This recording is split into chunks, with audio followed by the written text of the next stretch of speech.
Okay, I think probably it's time we can probably just start, then we can wait, along the way. Okay, so let's start. Hello everyone. Good morning and good night. I know there are a lot of people, from China. Also, I saw some familiar names from Korea.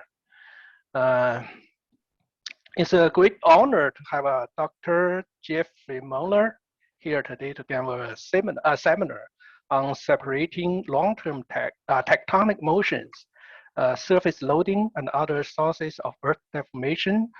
Before we start, let me say a few words about Jeff. I'm sure many people in the audience, are familiar with Jeff's work, and maybe quite a few of you, know him very well. Jeff is a world-leading expert in geodesy with extensive experience in GPS data processing and applications. He has published over 160 peer-reviewed, highly cited journal articles. He is fellow of AGU and AAAS and IAG, and has been a dedicated advocate for promoting GPS applications in Earth system science. Just copy one page from his CV. Jeff got a bachelor degree in geophysics in Caltech in 1985, so I can tell we entered college in the same year. He finished his graduate study in the University of South Carolina with a master's degree in 1988 and a PhD in 1991. Jeff started his professional career as a postdoc in Stanford and then spent over 20 years as a professor at the University of Alaska. He relocated to Michigan State University in 2018 as an endowed chair professor, and he currently serves as the department chair. Jeff has set quite a few very high bars for geodesists. I think first is certainly his exceptional academic accomplishment. And the second one is his height. Jeff is sitting there, you couldn't tell. He's very tall. Probably the tallest, colleague in the geodesy field. I don't know exactly how tall you are. 7? Oh, no. It's only 1.98 meters. That's still very tall. Okay. Yeah. Actually, I think Paul Dragoni is slightly taller from Australia. Really? Oh, okay. Yeah, I never saw you two standing together. But anyway, we really appreciate Jeff's support to our online forum series. It's really our great honor to have Jeff here today. Now I will give the floor to Jeff. So let me stop sharing the screen here. Okay, so it's your turn, Jeff. All right, great. Thank you, Jen Lee, and thank you everybody for coming. Jen Lee asked me if I could give a talk in this series, and he said, well, it's mostly for students in China, so we'll do it in the evening for us in North America, so in the morning in China, and so I said, sure, that would be good, and then it was just really. Just to see some of the names that I recognize here was really, really nice. And so I didn't realize it would be so nice just to not even see your face, but see your name on the Zoom screen. So thank you for some of my friends who I do recognize in the participants list. Thank you for coming. And thank you to the rest of you for coming to the seminar. So what I'll talk to you about today is really separating multiple sources of deformation, because when we measure how the Earth is moving, we're often measuring not just one thing. We measure not just one process, but our data will contain information about multiple different processes. And so one of our challenges is to separate out the signals from different sources. So that's what this talk is really aimed at. Let me try to get a nice laser pointer here. So So this is easier to see. So the photo here is taken from Denali National Park in Alaska. This is Denali, formerly known as Mount McKinley, although it was named after a former US president who didn't have anything to do with Alaska or the mountain. They just kind of named it after a famous person in the hopes that that it would give them some advantage. But Denali is the name that the native people called it, and that's what everybody in Alaska really calls the mountain. So it's the highest point in North America, and it's about 18,000 feet, which is about 5,000 or so meters above, maybe almost 6,000 meters above where the viewpoint is, where I'm taking with the photo. So it's very, very steep and a very, very large mountain. It's actually controlled by slip on the Denali Fault, which runs right at the base of the mountain over here. Anyway, the mountain is there just as a beautiful picture. I'm not really going to talk about the mountain in the talk, but it's a great picture. So what I'll talk about here in the talk is first a little bit about GPS and GPS time series. I'll show you 3 examples of where we need to separate multiple signals contained in our data. The first example is a combination of block motion and subduction related strain. So this is a case where we are having to model sort of the long-term tectonic motion of the upper plate in a subduction zone, and then also the elastic strain that comes from the locked subduction zone. So this is a common problem that we have in active tectonic regions. We measure a combination of long-term motions that are related to something that you would think about in terms of geology, and short-term motions that are related to the earthquake cycle. I'll show an example of post-seismic deformation and tectonic motions, and then finally an example of glacial isostatic adjustment across the North American plate. So this is a non-tectonic deformation that's due to the past glaciation, and I'll show you just briefly how this deforms the entire North American plate. So in terms of GPS measurements, this is just a photo from the field. It's a nice GPS site in Alaska. You can see this little shiny disc. This is our survey marker, and we have a spike mount, which is a device that we have devised for centering an antenna directly above the mark. So what we do is we set up the antenna over this survey marker, and we can relate the base of the antenna to the survey mark, and that allows us to determine the position of the survey marker every time we go there with GPS. Okay, why is this not advancing? There we go. More commonly, we're now these days, we're going to use continuous GPS instruments. So this is a continuous GPS site, also in Alaska. So you can see it's mounted in with a braced structure into the rock. And the GPS antenna is there. So we're going to make measurements every day of position. So let me show you a couple of examples of GPS time series. On the left is a site on an island in south of the Alaska Peninsula. So this is in the subduction zone region. And on the right is a time series from southeast Alaska. So this is in a transform boundary part of Alaska. But these show some of the characteristic things that we see in GPS time series. So the one on the left you can see is pretty linear. So the motions are highly linear in time. The one on the right is not. So first of all, it has this seasonal peak-to-peak signal. So there's about a 30 millimeter up and down peak to trough seasonal in the vertical, and this signal is due to actually, as it turns out, snow loading. So snow loading is the dominant signal causing this seasonal signal in the vertical in this site on the right.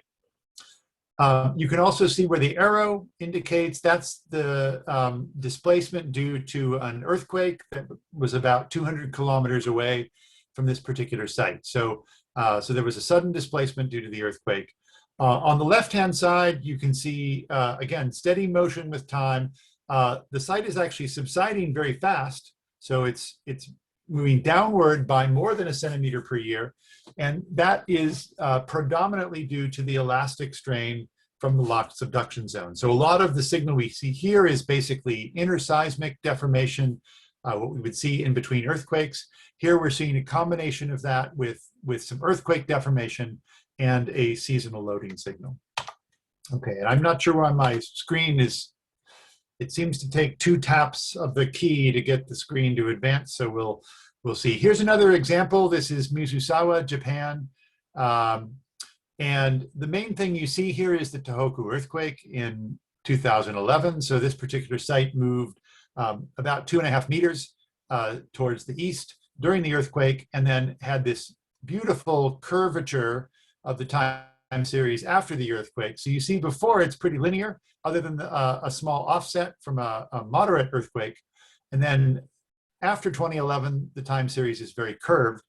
And this curvature of the time series is due to post-seismic deformation, what we call post-seismic deformation. So this is the response of the Earth to the stress changes of the earthquake. So it's essentially a stress relaxation process that occurs after the earthquake.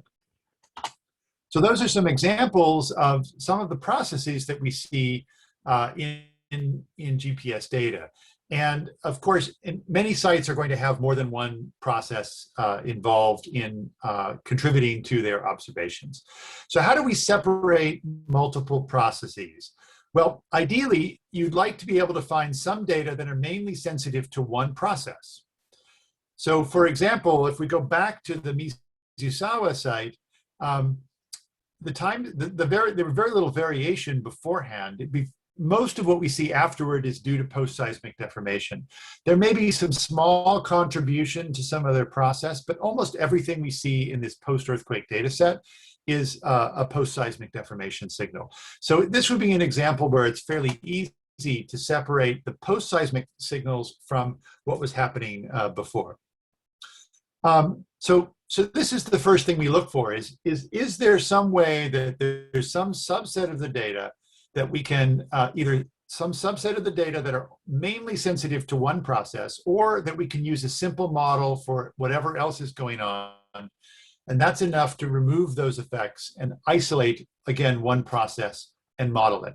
So in many cases, what we have to do in order to actually, really exploit all the information in our data is isolate one process, model that, then remove it, and then see what's left.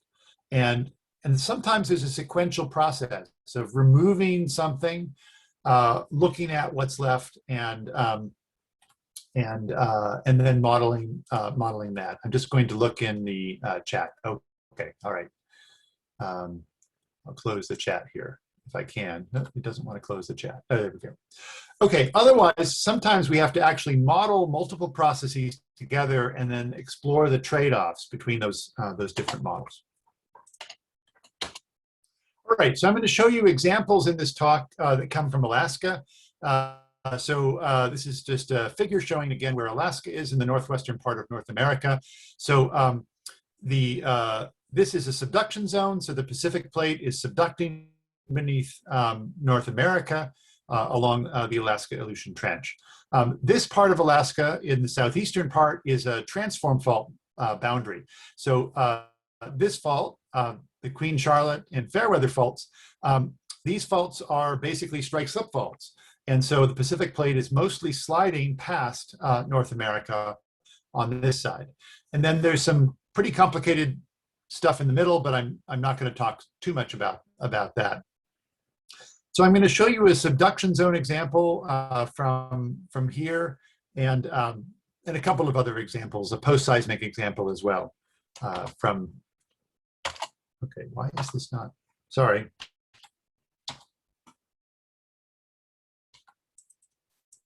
Okay, there we go. Sorry, my computer is behaving a little bit funny. So if it takes a little while to change the slide, that's what's going on. All right, so for the subduction zone case, the Pacific plate is moving in basically this direction. So it's north to northwest relative to the North American plate. And it's converging at a rate of about 6 centimeters per year, roughly. It changes a little bit along the length of the margin, but that's a good approximate value. So what do we see at a subduction zone? What kind of deformation do we observe at a subduction zone?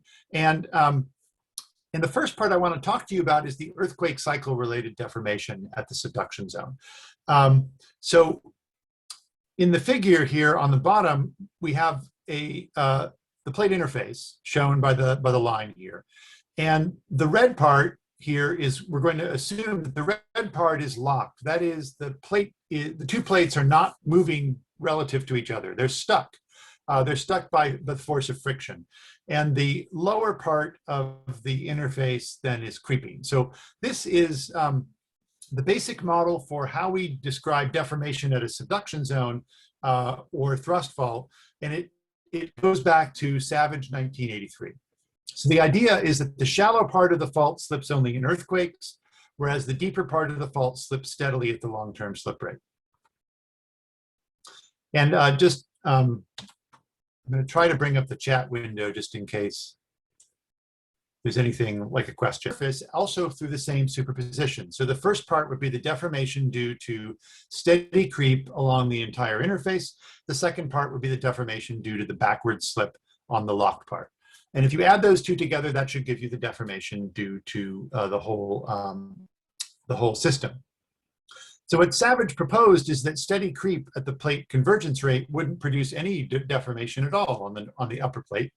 And that may well be true as long as it's a very simple system like we're showing here. So then the deformation is mostly due to this, what we call the backslip or the slip deficit. And the upper panel shows what that looks like. The red curve is the horizontal deformation. So this is the velocity in the trench normal direction. This is distance from the trench. And the blue curve is the vertical deformation. So what we see in the vertical is uplift that's centered over the locked to creeping transition. We see subsidence over the locked part. And in the horizontal, we see large motions inland in the direction of the subducting plate when we're out towards the trench, and smaller motions when we move away. So we see a shortening or a contractional strain in the direction of plate motion. If we look at the same kind of model, but look at this in map view now, and also add in some variations along strike. So here in red is the trench, and these sort of grayish areas are areas inferred to be locked, and then this area and here would be areas inferred to be creeping. So we're going to do a forward model. If we say this part is locked and this part is locked and these are creeping, what would the deformation be observed at the surface on the overriding plate? And that's what the arrows show. So here's our relative plate motion. And what you can see if you compare arrows from sites close to the trench with arrows from sites farther away is you'll see the ones close to the trench are bigger. So you have a contraction in the direction of the relative plate motion. You can also see that at any distance away from the trench, the arrows over here are always bigger than the ones over there.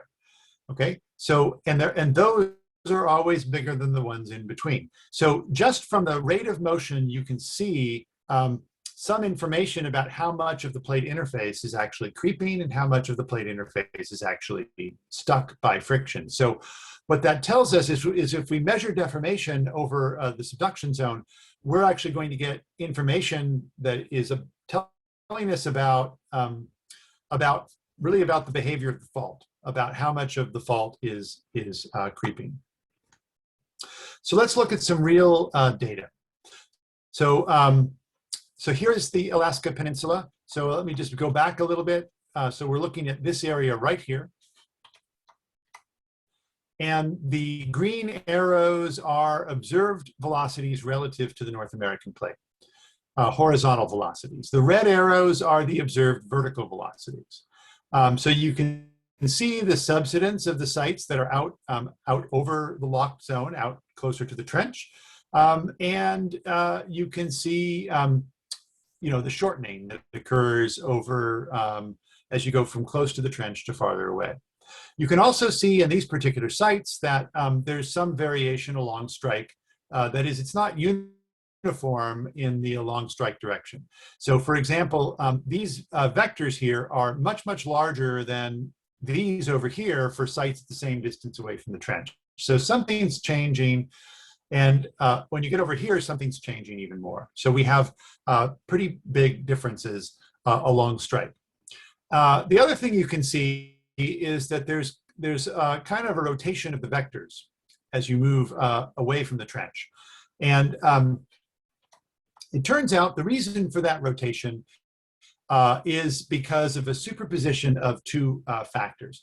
So the first thing is that this entire region is actually moving relative to the North American plate. Our GPS velocities are shown here relative to the North American plate, but the upper plate in this part of Alaska is moving relative to the North American plate. So it's moving something like the red arrow in the inset over here. We're going to call the arc velocity. So the subduction strain in this inset here, this is the elastic deformation that I showed you in the previous slide. It's going to be in the direction of plate motion, and it's going to be a large vector over here close to the trench, and it's going to be a small vector over here far from the trench. And so that's actually why this rotation occurs in the velocity field, is that the subduction strain component is decreasing with distance from the trench. And so close to the trench, it's a large vector compared to the arc velocity, but way back over here, the subduction strain is a small vector compared to the arc velocity. And so you're always seeing this measured velocity, which is the sum of these two vectors. And again, the white one here, subduction strain, that's the one that's varying with space. So, so let me just illustrate that. And I've shown now, it's the same green vectors, so the same horizontal velocities. But these little gray vectors now are an estimate of the motion of the Alaska Peninsula relative to North America. So if we then subtract that and go back and forth here, what you see is when we subtract the motion of the Alaska Peninsula, for the most part, all of the vectors are pointed in the same direction now. So that rotation disappears. So that rotation is because we have motion of the overriding plate relative to North America, plus a spatially dependent subduction strain signal. And so now that we've removed that sort of block motion, the motion of the upper plate relative to North America, what we're left with is almost exclusively this subduction related strain signal. And again, now you can see, I think, a little bit more clearly how in the eastern part of this region, we have large velocities, intermediate velocities in the center, and then very, very small or essentially zero velocities over here in the west. And so that's telling us that the subduction zone is behaving very differently along strike. And so this is then a model for that. And I'll walk you through the three panels. This comes from Lee and Freymueller 2018. So the upper panel is our slip deficit model. So the colors here are showing what we infer, how we think the plate interface is slipping. So the red ones where it says locking fraction 1.0, that means that it's completely stuck. So red means completely locked, completely stuck by friction. Blue means that the plate interface is essentially creeping. And so if we go back to the data for a moment, over here, we have no strain. Basically, there's no contractional strain at all here. There's small contractional strain here and large contractional strain over here. So over here where we see the small strain, that's because we infer that the plate interface is actually creeping. And where we see the large strain, we see a large area of the plate interface that is locked. The upper right panel just shows the observations in the model for this particular the model predictions and the observations. Overall, it's quite a good fit. There's a few systematic misfits in this part of the data set, but it's quite a good fit in this region here. And then the bottom panel shows the slip deficit just evaluated along a profile through the middle of each of these segments. And so this red curve is for this segment, the purple one is for this one, the black one is here, and then the blue one is over here. So the blue one, you see the locking fraction is essentially zero or very close to zero for the entire region, whereas there's some region that is locked in the intermediate parts. So we have a very strong spatial along strike variation in how the plate interface is behaving. And we can get at that when we basically combine models for the motion of the upper plate relative to North America and for the motion of, and for the elastic deformation due to the locked subduction zone. Okay, I'm next going to show you just some a little bit more data from the Aleutian Arc. So, these sites over here on the right end of this figure were at the western end of the previous figure. So this is the area where we didn't see any strain at all. So again, we're looking with a different velocity scale, and we're looking a little bit further to the west. So again, the green vectors are the observations. The gray vectors are the estimated motion of the upper plate. And again, you can see in this region, those two are almost the same. But in some other places, they look rather different. So here's what we see if we remove the block motion. If we remove the block motion, we see, again, very little strain here. We see very little strain over here. But we see this radial motion, radial outward motion here. This is actually a volcano. So this is called Westdahl volcano. It's been inflating, blowing up like a balloon, essentially, for the last 25 years. And so all the sites on Westdahl volcano move radially away from the center of the volcano. This is Akitan volcano. You can also see the red vectors are the vertical. So you can see Westdahl and Akitan also have significant uplift. And this is actually Makushin volcano. There's not a lot of horizontal motion, but there's you can see the uplift associated with Makushin volcano. So, so here we have a combination. We don't see a big signal from the locked subduction zone in this figure, although some of these data over here do actually have some contribution from that. But we see, in addition to the block motion, we see these volcanic inflation signals. And so again, if we can remove the block motion, we can isolate the volcanic inflation signals and study that source of deformation. All right, so I'm going to move back further to the east, and so we were out down on the peninsula. So here and a little bit further to the southwest. We're now going to come back to South Central Alaska. So this is the area of the 1964 Alaska earthquake. So the second largest earthquake in instrumental history, anyway. Second only after the 1960 Chile earthquake. And the earthquake ruptured a very large area. So this is actually the rupture zone. It's about 700 to 800 kilometers long, and it's up to about 200 kilometers wide. So this was a gigantic earthquake. And what we're looking at in the figure is actually some of the post-seismic deformation measured many, many years after the earthquake. So, so here I'm going to talk about how we can separate the post-seismic deformation signals following large earthquakes from the other earthquake cycle-related deformation and from the upper plate motions. All three of those processes are actually contributing to some of the some of the observations that we have. So first, before I do that, let me talk about what some of the post-seismic observations that we have are. The left-hand panel here shows cumulative uplift measurements. So these are vertical motions. All of them are actually uplift in this case. Vertical motions that were determined by repeating surveys that had been done in the 1960s. So the Kenai Peninsula, this region here, the post-earthquake survey was leveling that was done in 1964 and 1965 after the earthquake. Here in Kodiak Island, the post-earthquake survey was actually a survey of tidal benchmarks. So a bunch of benchmarks were surveyed relative to tide level in the mid-1960s, and then that survey was repeated in the late 1980s. And then on the Kenai Peninsula, we resurveyed the leveling marks with GPS in the 1990s. And so we measure basically a 30 to 35 year cumulative uplift associated with the post-seismic deformation from this earthquake.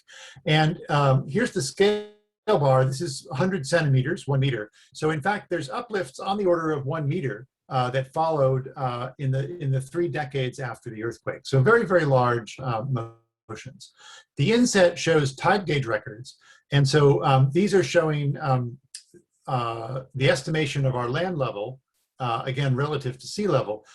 So in particular for Kodiak Island here, the Kodiak tide gauge showed substantial uplift, which actually continued, and it uplifted, the tide gauge uplifted by close to 1 meter from immediately after the earthquake until the year 2000.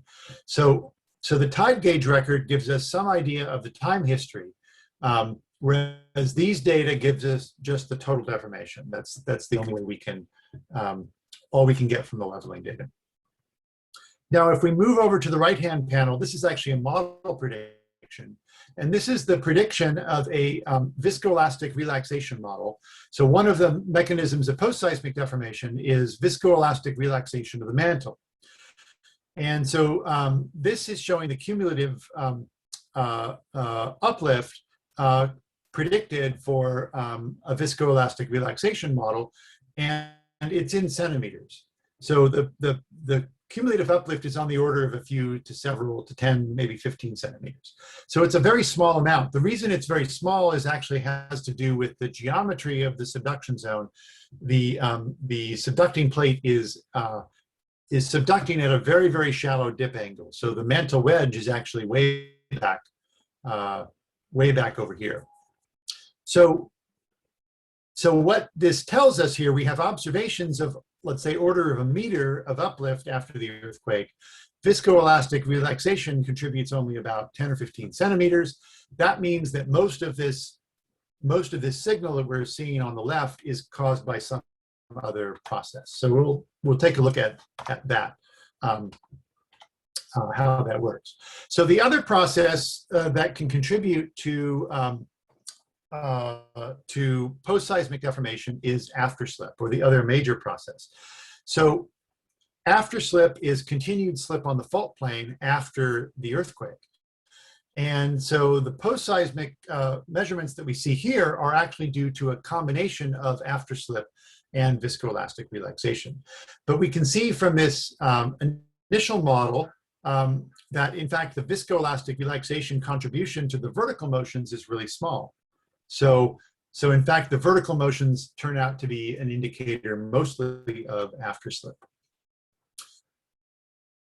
We have some other data as well that tell us about the post-seismic deformation, but it's mixed together with information about the ongoing elastic deformation from the locked part of the subduction zone.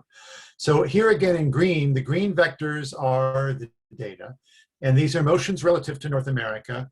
And the scale is here. So this is 4 centimeters per year. So some of these vectors in here are on the order of 5 centimeters per year. So they're very close to the rate of plate motion.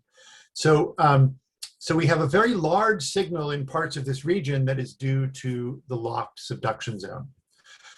But if we go farther inland, you see all these sites over here and over here and over here. All of these sites move towards the trench. So that can't be an elastic deformation signal. That has to be something else. And in fact, that's the effect of the ongoing viscoelastic relaxation. So the red arrows in this figure are a model prediction for the post-seismic deformation, which in this case is dominated by the viscoelastic relaxation. So we basically have 2 data sets that we've collected for this post-seismic deformation. We have cumulative vertical measurements, and those are primarily sensitive to the afterslip component of the post-seismic deformation. And we have present-day velocities, and those are primarily sensitive to the viscoelastic relaxation component of the post-seismic deformation. So this was kind of lucky. We didn't realize until we had started working quite a bit on these data that would be the case, but we have basically 2 data sets and 2 processes, and each data set is primarily sensitive to one of those 2 processes. So if we put these 2 data sets together, we should be able to actually uniquely resolve the contributions to the post-seismic deformation. So, so I'm going to. This is a result of the model that was developed in the paper Suito and Freymueller, 2009. So this was our final post-seismic model fit to these data. And overall, it fit these observations back away from the trench quite well. You can see, of course, that this model, the post-seismic deformation, doesn't explain the near-field data, but it does explain the farther field data. So what I'm going to focus on here is not so much the near-field data that we use to derive the Suito and Freymueller model, but I'm going to look at how that model, what that model predicts for places farther away from the trench. So again, these red vectors are the model vectors. Now the white vectors are the model vectors, and I'm showing a much larger area. So you can see this trenchward motion comes from the post-seismic deformation, and it extends well off. Effectively, it extends over the entire land region of Alaska. There's almost no place that is not affected to some degree by the post-seismic deformation from the 1964 earthquake. This particular figure also has a small component due to glacial isostatic adjustment, and I'll talk about that a little bit more later. But it's a pretty small contribution to this particular figure, just 1 to 2 millimeters per year at most. So most of the signal you see here is the viscoelastic relaxation signal that we observed today from the 1964 earthquake that ruptured right in here. So what you can see is that that signal is extending with a pretty high magnitude, at least a few millimeters per year, for a few hundred kilometers away from the trench. In fact, as much as this distance here is about 1,000 kilometers. So even 1,000 kilometers inland from the trench, we're still seeing a significant signal 35 to 45 years after the earthquake from that post-seismic deformation. So what I'm going to show you next are actually some observations of this region that are far from the 1964 earthquake. And I'm going to show you how the 1964 earthquake deformation really kind of changes the way that we would perceive the present day motions, and how removing the post-seismic deformation has a big impact on how we would interpret our data. So again, the green vectors are the observations.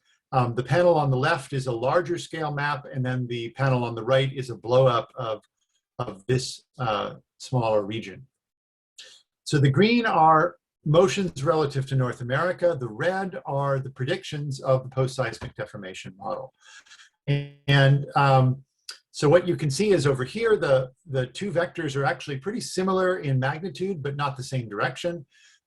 Whereas back here, the post-seismic deformation has largely decayed away, but it's not zero. You can still see those little vectors, and those little red arrows that you see back here are about 1 millimeter per year. So they're on the order of your GPS measurement accuracy. So these are the observations and the post-seismic model. The next figure shows, the next figure shows just a broader region. So I was showing this area, and now I'm actually showing data that cross the Bering Strait into eastern Russia. And actually you can see a similar sort of pattern. A lot of sites are moving in this direction. So how do we interpret this deformation? We have sites in the far field moving towards the trench. We have this big rotation. So all of a sudden, all of these sites are moving, basically orthogonal to these. They're moving to the southwest instead of to the southeast. How do we separate these sort of different signals? What's going on in this region? So to make sense of it, the first thing we have to do is remove the post-seismic signal. So these are the observations. These are the observations with the post-seismic signal removed. So as I flip back and forth, you can see how much the vectors change. In this region here, the rotation of the vectors is very substantial. Whoops. So in fact, the vectors change direction in some cases by almost 90 degrees when we remove the post-seismic signal. Before we removed the post-seismic signal, it was very unclear what was happening. But after we remove it, what you can see is that these sites out here are moving as a coherent region. That is, all of these velocities are relatively similar to each other. They do actually look quite a lot like a single rigid body rotation, whereas all of these are moving in a very different direction. They're moving to the southwest. So there's two very different things going on. And so we can divide the region into one which we here call the Chukotka Arctic Bearing block. And what's different here about the velocities is these are the velocities relative to North America with the post-seismic deformation removed. These are the velocities where I've removed a rigid body rotation of all the sites on this side of the red line. And if I do that, you can see that most of the sites across eastern Russia and across this part of Alaska have very, very small motions. The scale here, that's 5 millimeters per year. So what we're looking at in most of these sites is on the order of 1 or 2 millimeters per year or less. Whereas everything over here actually shows something very, very different. So we can effectively define a region that is moving, not really deforming, it's moving as a rigid block. And this just tells you where the pole of rotation, it's sort of east of part of Kamchatka. Okay, so that was looking at one sort of region, and now if we look at a little more detail, this paper is now published. It actually was published last year. This is the block motion part of a block motion model for Alaska. So this was our Chukotka Arctic Bearing block. This plus the sites on the Russian side, and we've now been able to subdivide all other parts of Alaska into a series of rigidly moving blocks. So here is our Alaska Peninsula, which we looked at initially. Here is the region I was just showing you. Here is the area of the 1964 earthquake, and so this is skipping a number of steps to kind of take what we did in small areas and expand it to all of Alaska and show that overall rigid block motion. All right, so for the final part here, the final example, I'm going to talk about glacial isostatic adjustment across the North American plate. And so this figure shows the predictions of a glacial isostatic adjustment model, a particular one anyway. This is the ICE6G model from Peltier et al. 2015. So the little horizontal arrows, the little arrows are the horizontal velocities, these are actually, I believe, relative to the center of mass of the solid Earth, is what the ICE6G model uses as 0. And then the red and blue contours are contours of uplift or subsidence. So North America was glaciated during the last glacial maximum. So there was a tremendous amount of ice across northern North America. And so that area is actually uplifting today. Whereas actually much of the United States, so Canada is uplifting, the United States is subsiding. So this is the glacial isostatic adjustment signal. And what's important is the ICE6G model predicts a north-south horizontal shortening across North America that is caused by this glacial, post-glacial signal. There's no scale bar on here, but the largest horizontal arrows are on the order of 1 millimeter per year. So it's a pretty small signal, but it does predict about 1 millimeter per year of shortening across the eastern United States. So, a few years ago, we decided to take a look at data from the eastern United States to see what we could say about, could we measure that signal? Or would there possibly be other signals present in the data? And there could be another signal present in the data. And that comes from potential frame origin error or frame origin bias. So when we do geodetic work, we work in the ITRF, International Terrestrial Reference Frame. And a lot of effort is put into defining the reference frame and trying to define it in a way that is consistent with the geocenter, so that the center of the origin of the frame is in fact the center of mass of the Earth system. So that would be solid Earth plus fluids.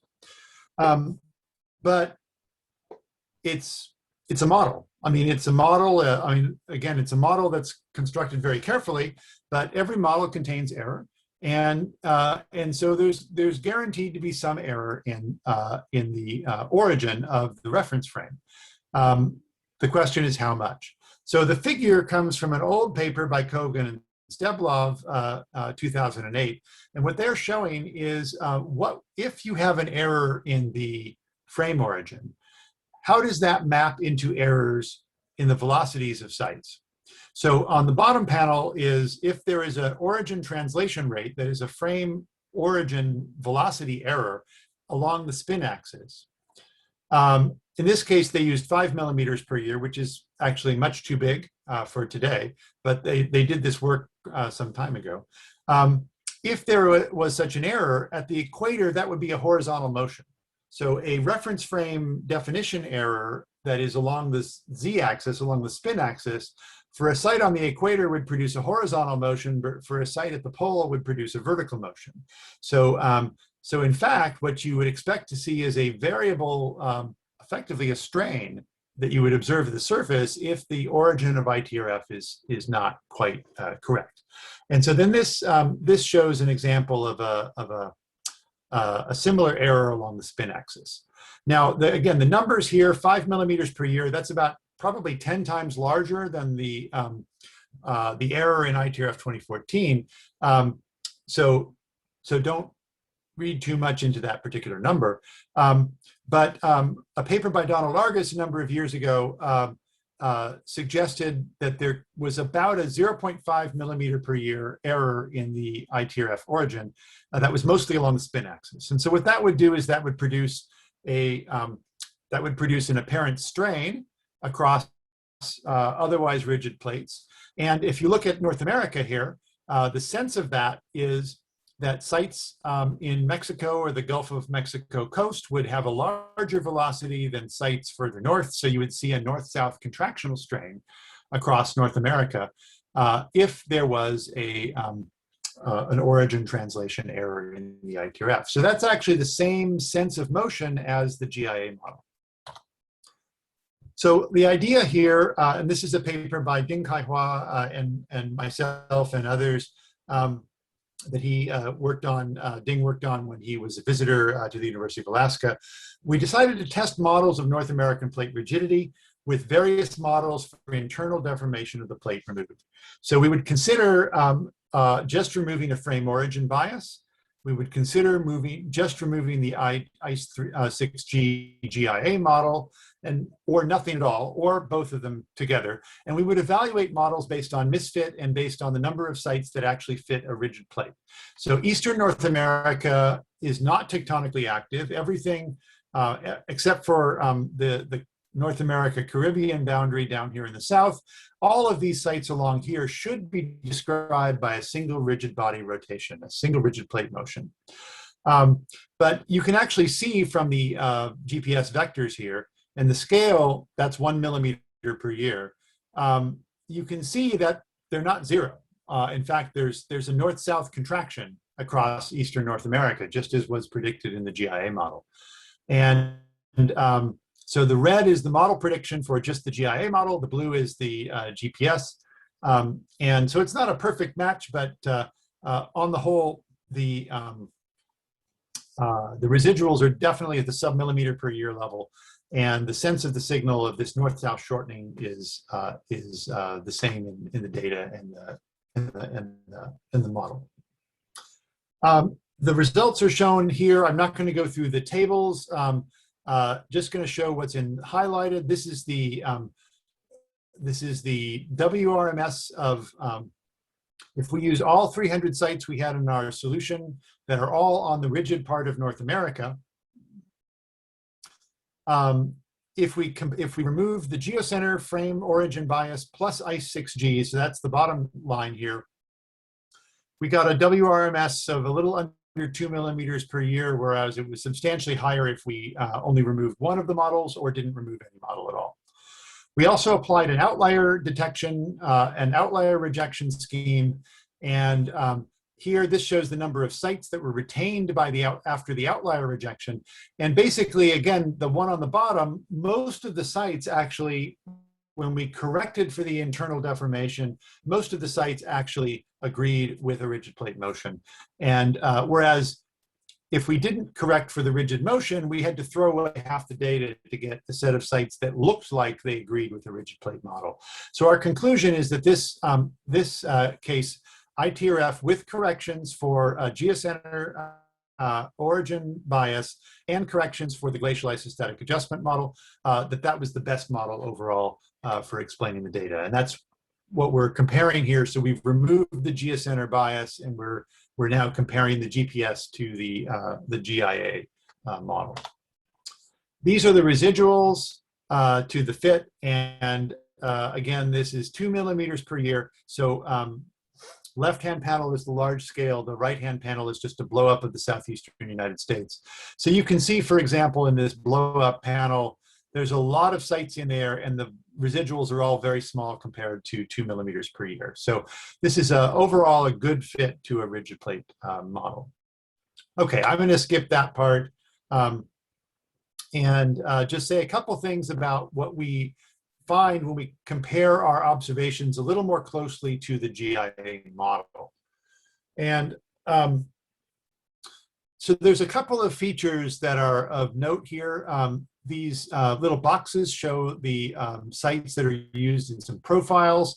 I'll talk about profile C, which runs along the coastline, and profile D, which runs orthogonal to the coast. When you look at profile C, the colored, the gray is the model predictions from the GIA model for the vertical motions, and the colored are the observations. So there's quite a bit of scatter in the observations, first of all. But on the whole, the observations tend to be lower than the model prediction. That is, they show more subsidence than the model predicts. And so previously, this had been suggested that it was all due to subsidence that was localized. So subsidence due to compaction of sediments and other local processes. But if we look at profile D here, profile D, actually we see the same pattern. Most of the sites, even into the interior of the continent, the GPS on the whole, although there's a lot of scatter, the GPS on the whole is showing more subsidence than the GIA model predicts. So we think actually that the GIA model actually needs to be improved. The data are showing more rapid subsidence than the model predicts, and that would be something that the model could be improved by ultimately improving the fit to these data.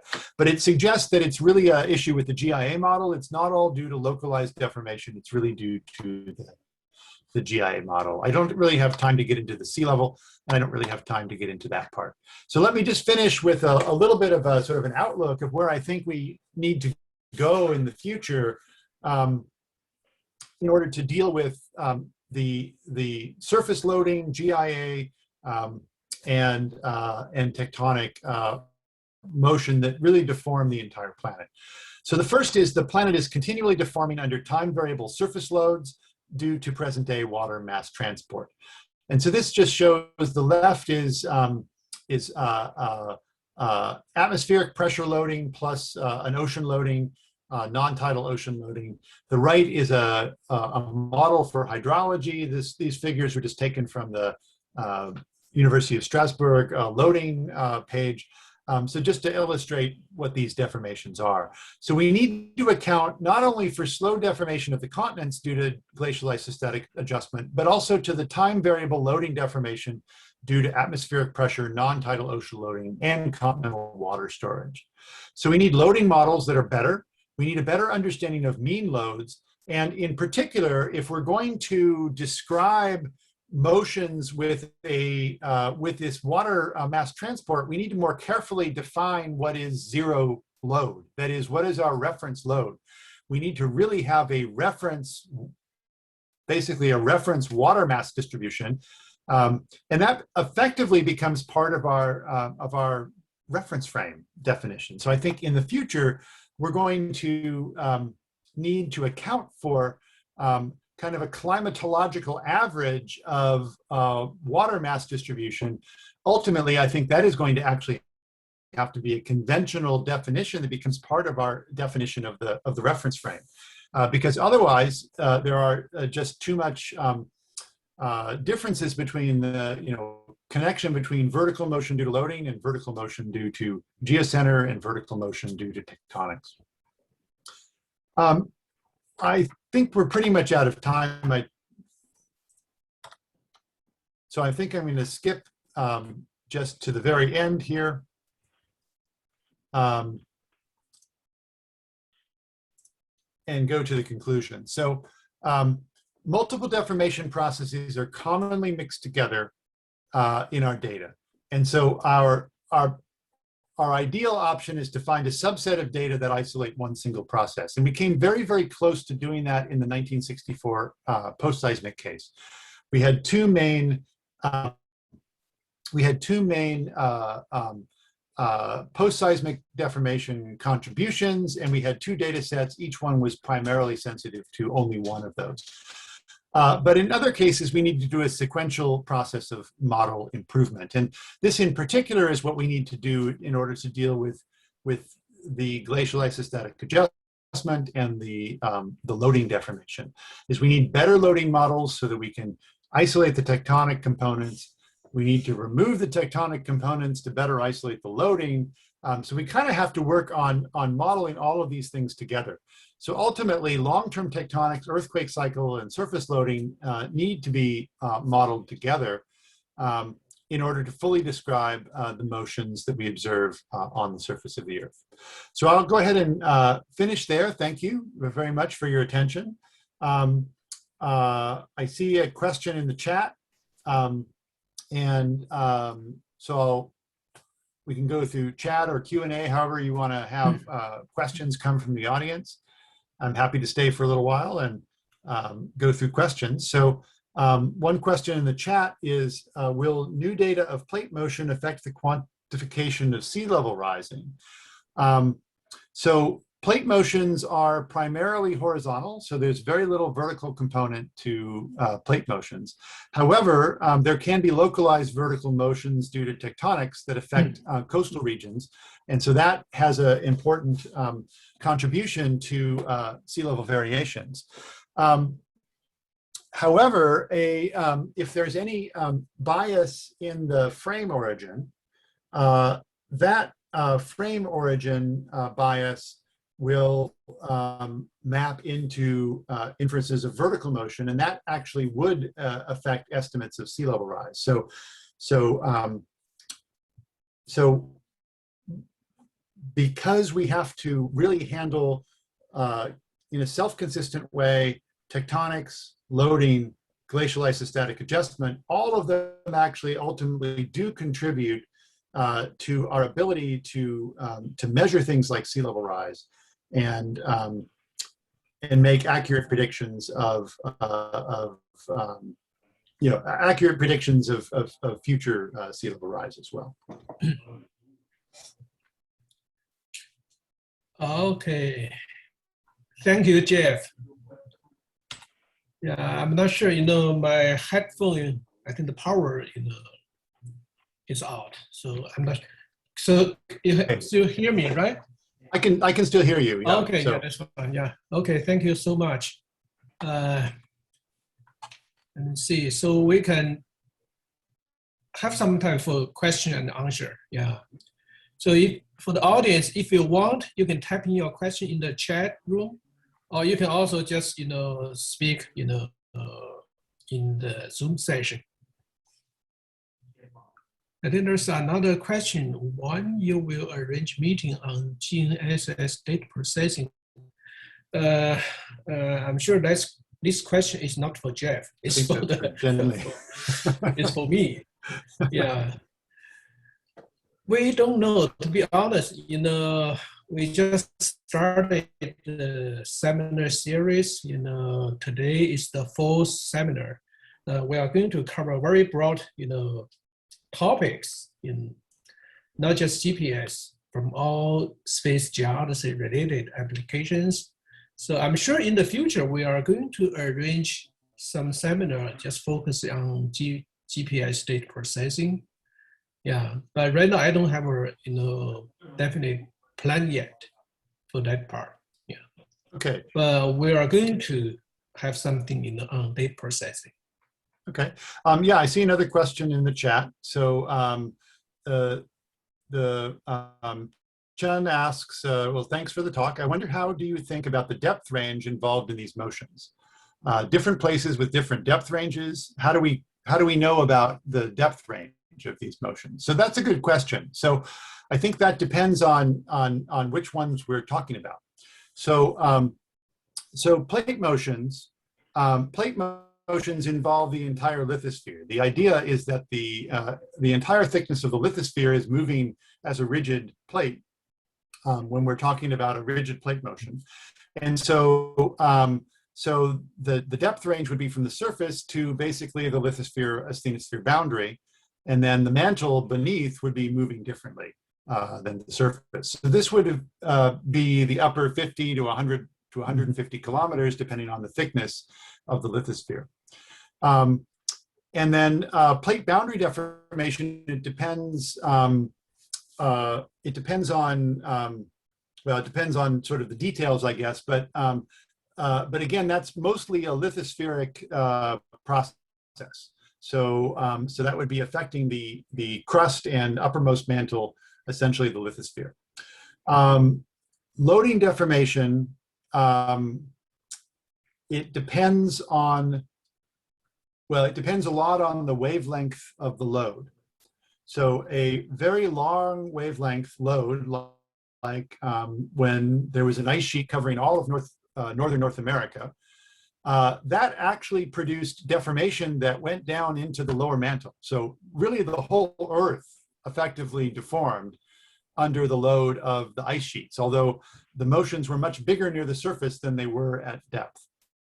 So so loading deformation tends to be large at the surface and then smaller with depth, because again, it's caused by a surface force. So the maximum deformation is with depth. So each of these are going to vary in depth.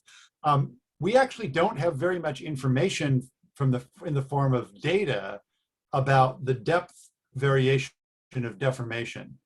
So most of what we understand about that comes from models, rather than coming from data. We have good data that we can measure at the surface, but not so much that we can measure at depth.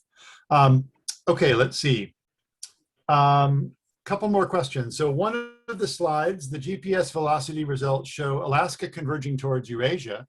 And is there some geologic evidence or some geologic effects? Let me find one of those figures.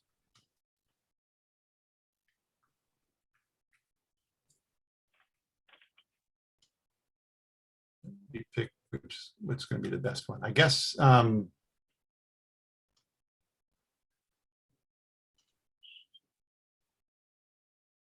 Well, which one is going to be the right one to show? Anyway, I'm not sure which is the best one to show for this, but let me see if I've got. Try to pick the best of these. So these are the velocities. So yeah, in fact, there are effects of that. So when we look at this sort of figure, let me look at the block motion one. That might be a little more simple. This doesn't show, you'll have to infer Asia over here. But you do see that everything in the Bering Sea and Western Alaska is moving over towards Asia. So what's happening with that? Now, some of that motion is actually confined to the, I'm going to move to a larger scale map, because I don't have a figure that's perfect for this, but I can sort of illustrate things on the map. So some of that motion is actually dominated by the volcanic arc itself and the Alaska Peninsula and the Aleutian Islands. So as you go further to the west, these islands are actually moving towards Kamchatka faster and faster. And it's been known for quite a while. There's actually a few parts of the coast of Kamchatka where the rocks look like rocks, they look like islands from the volcanic arc. So in fact, we think what's happened is that parts of the Aleutian Arc have already actually been collided with Kamchatka. So there's 3 actual prominent capes, here, here, and here. Each one of those actually looks like part of a volcanic arc island. And so, so that's part of it. Another thing that's part of what's happening in Asia from this area here is called the Koryak Highlands. And it's not very well studied because it's a very remote place without very many people. But there have been several magnitude about 7.5 earthquakes in the Koryak Highlands, and they're thrust faulting earthquakes. So they're taking up contraction in this direction. And that contraction is almost certainly driven by the motion of crustal blocks from Alaska across the Bering Sea to cause contraction in this part of the region. So in fact, the Koryak Highlands and Kamchatka have been affected by long-term tectonic convergence of parts of Alaska with Eurasia. So that's at least a part answer to that question. Another question is, what would be the main challenges to separate the tectonic movement from the deformation caused by groundwater pumping? Okay, so that's an important problem, particularly particularly in China and India and a number of other places where people are pumping way too much groundwater out. Actually, also in Texas. Houston, Texas has a big historical problem. So there's actually quite a few places around the world where people have pumped out far too much groundwater. So the groundwater pumping signal is a very shallow rooted deformation signal. It's coming from compaction of materials within a few kilometers at most of the surface, often within a few hundred meters of the surface, sometimes even within tens of meters of the surface. So it's a very superficial process. And so what that means is the groundwater pumping deformation, most of it is going to be very short wavelength. So the way you need to separate that from tectonic motions is you need to have a fairly detailed picture of the spatial pattern. The groundwater pumping signals are going to be very, very short wavelength and maybe very big in size, but very, very short wavelength. And whereas the tectonic signals will be much, much longer wavelength. So you can do that if you have a dense GNSS velocity field. You can do that actually more effectively with INSAR. So INSAR is a great tool actually for showing you where there's localized areas of groundwater extraction and groundwater pumping. Because INSAR gives you potentially a continuous measure of the velocity or of the deformation field. And that allows you to identify these short wavelength components. Okay, let's see. Here's another question. How to balance the near field deformation effect between the block motion and the locking of the seismogenic fault. Okay, let me come to a slide that shows both those signals. So in this particular case, we were kind of lucky in that the gray arrows here show the block motion and the green arrows are the observations. We're lucky in this case because the block motion is pretty close to trench parallel. And it's actually pretty easy to in a case like this, when the block motion is in a very different direction than the subduction strain, it's fairly easy to separate those two. Because the subduction strain can't really produce a trench parallel motion. It can produce a trench normal motion. So any trench parallel motion is going to be dominated by the upper plate block motion. So that's kind of your first signal is that if you have the elastic deformation in the case of the locked subduction zone, it's going to produce a deformation in this direction. So anything orthogonal to that has to be dominated by something else. I say we're lucky here because if there was a block motion component in the same direction as the subduction strain, it would become much more difficult to separate the two signals. So in fact, the biggest uncertainty in the motion of this peninsula block is actually the motion in the direction of the subduction strain signal. Now, the way we were able to resolve it in this particular case is that we had this region over here where the subduction strain signal was effectively 0. And because of that, we actually get a good measurement of the block motion. But in other places where we don't have this spatial variation in the subduction strain signal, or where the subduction strain and the block motions are in the similar directions, it actually becomes much harder to separate those two. And again, the only way you can do it is to have a data set that gives you a wide range of, you want sites far away that have very little contribution from the subduction strain, and you want sites close in that have a large contribution from the subduction strain. You need to have a good spatial distribution of data in general in order to separate those.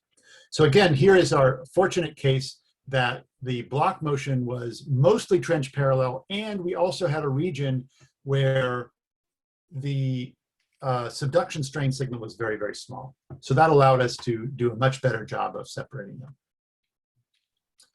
All right, I guess we've got 2 more questions. I can probably do those, and then I think we're out of time. So we have a question from Jin Lee. Since present model uncertainties are large, like in the post-seismic and GIA models, is it possible to separate the plate motion rates, post-seismic rates, and GIA rates only by the different spatial patterns without using a model prediction? And the answer to that is sometimes. I mean, I think here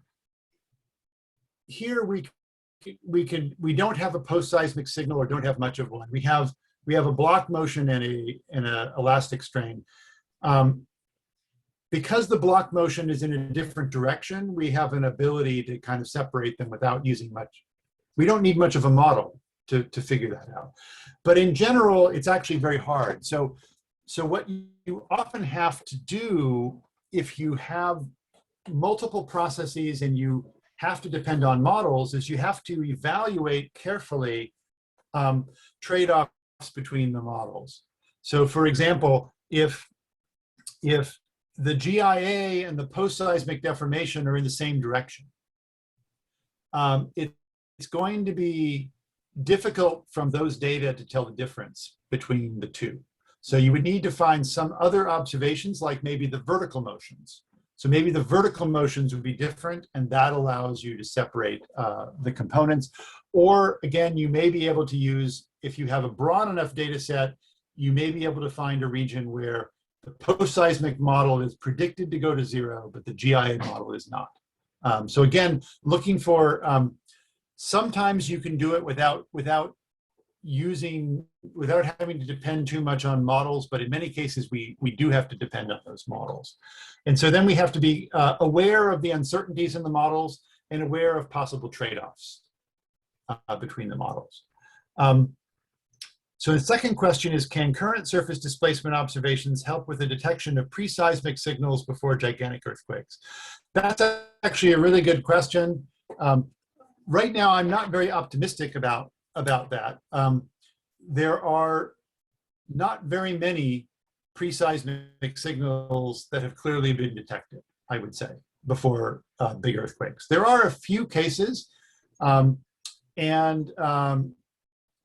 it's worth looking into to those, but it's not clear how much pre-seismic signals actually exist. So we would like them to exist because they might allow us to predict a coming earthquake, but we don't always get what we like. What we want doesn't matter. What the Earth does is what matters. So, so there are a couple of examples that I think are quite clear of let's say, unusual aftershock and creep sequences that occurred before big subduction zone earthquakes. And in those cases, we were actually able to constrain those to some degree using surface deformation.